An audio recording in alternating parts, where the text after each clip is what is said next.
Hello दोस्तों, Dalip Hindi shorthand classes में आपका हार्दिक स्वागत है। दोस्तों, आज की डिक्टेशन दैनिक जागरण की संपादकीय डिक्टेशन है। डिक्टेशन की गति 120 शब्द प्रति मिनट होगी। डिक्टेशन स्टार्ट करते हैं 5 सेकंड बाद।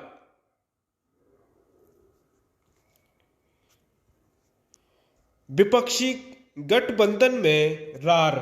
बिहार के मुख्यमंत्री नीतीश कुमार ने जिस तरह इस पर अपनी अप्रसन्नता व्यक्त की कि INDIA गठबंधन में कोई काम नहीं हो रहा है, उससे यही पता चलता है कि विधानसभा चुनाव में इस गठजोड़ के घटकों में तालमेल के आसार और कम होते हुए दिख रहे हैं। उन्होंने कांग्रेस पर यह आरोप भी मढ़ा कि वह गठबंधन पर ध्यान देने के स्थान पर 5 राज्यों के चुनाव में व्यस्त है। नीतीश कुमार एक तरह से इस गठबंधन के सूत्रधार हैं। अब यदि वही कांग्रेस के रवैये से नाखुश है तो इसका अर्थ है कि INDIA सही दिशा में नहीं बढ़ रहा है। नीतीश कुमार पहले ऐसे नेता नहीं जिन्होंने INDIA के मुख्य घटक कांग्रेस के रुख रवैये को लेकर निराशा या नाराजगी जताई हो। इसके पहले जम्मू कश्मीर के पूर्व मुख्यमंत्री उमर अब्दुल्ला भी यह कह चुके हैं कि गठबंधन में सब कुछ ठीक नहीं। वह मध्य प्रदेश में सीटों के तालमेल को लेकर समाजवादी पार्टी और कांग्रेस के बीच तनातनी को लेकर अपनी प्रतिक्रिया व्यक्त कर रहे थे। ज्ञात हो कि सपा नेता अखिलेश यादव मध्य प्रदेश में अपने लिए कुछ सीटें चाह रहे थे, लेकिन जब कांग्रेस ने उन्हें कोई महत्व नहीं दिया तो उन्होंने कई सीटों पर अपने प्रत्याशियों को चुनाव मैदान में उतार दिया और कांग्रेस को खरी खोटी भी सुनाई।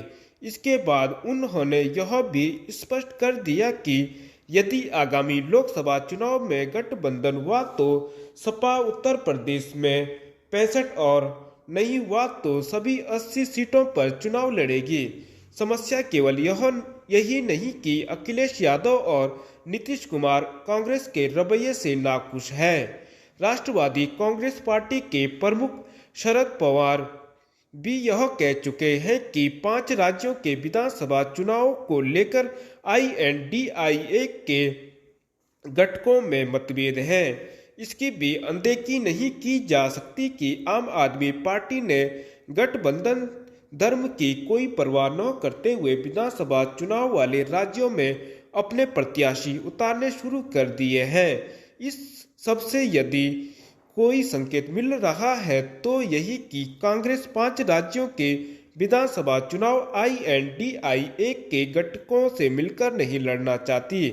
इसका कारण यह है कि वह विधानसभा चुनाव में बेहतर प्रदर्शन करके घटक दलों के उस दबाव से मुक्त होना चाहती है जिसके तहत वे इस कोशिश में है कि वह कम से कम सीटों पर लोकसभा चुनाव लड़े।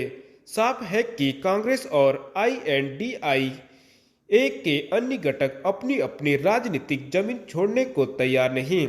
इसके बजाय वे एक दूसरे की राजनीतिक जमीन छीनना चाहते हैं। इसके चलते यदि लोकसभा चुनाव में यदि INDIA के घटकों में खटपट देखने को मिले और उसके चलते कोई तालमेल न होने पाए तो आश्चर्य नहीं। यह उल्लेखनीय है कि INDIA की मुंबई बैठक के बाद सीटों के बंटवारे, साझा चुनावी रैलियों, वैकल्पिक एजेंडे को लेकर कहीं कोई प्रगति नहीं हो सकती है। परिवहन निगम। दिल्ली सरकार ने उत्तराखंड परिवहन निगम को BS4 श्रेणी की बसों के अगले वर्ष जून तक संचालन की अनुमति देकर बड़ी राहत दी है। इससे परिवहन निगम को BS6 श्रेणी की बसों की खरीद के लिए 8 माह का समय मिल गया है। साथ ही प्रदेश से प्रतिदिन दिल्ली आने जाने वाले हजारों यात्रियों की मुश्किल भी आसान हुई है। दरअसल दिल्ली में प्रदूषण कम करने के लिए सर्वोच्च न्यायालय व राष्ट्रीय हरित प्राधिकरण के आदेश के बाद दिल्ली सरकार ने BS4 श्रेणी की डीजल बसों के प्रवेश पर रोक लगा दी है। यह रोक गत वर्ष लगाई गई थी, लेकिन राज्यों के अनुरोध पर इसे 1 नवंबर 2023 तक के लिए बढ़ा दिया गया था।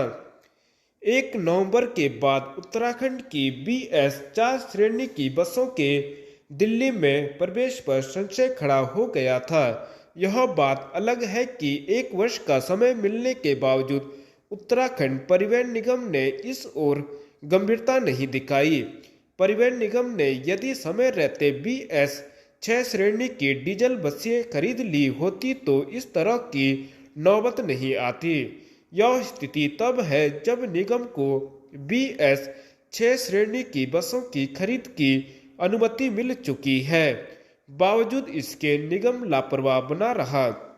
नतीजा यह हुआ कि 1 नवंबर के नजदीक आते ही निगम प्रबंधन के पसीने छूटने लगे। दिल्ली सरकार यदि उत्तराखंड को राहत नहीं देती तो त्योहारी सीजन में उत्तराखंड से दिल्ली तक सफर करने वाले यात्रियों को काफी समस्याओं का सामना करना पड़ता।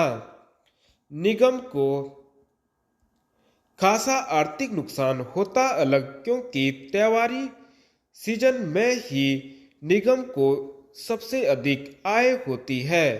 अब सरकार को चाहिए कि वह निगम को जल्द से जल्द BS6 श्रेणी की बसों की खरीद के लिए निर्देश दें। निगम ने बसों की खरीद की जो प्रक्रिया शुरू की है उसे समयबद्ध तरीके से पूरा किया जाए। कहीं ऐसा न हो कि निगम की यह लापरवाही जनता पर भारी पड़े। धन्यवाद।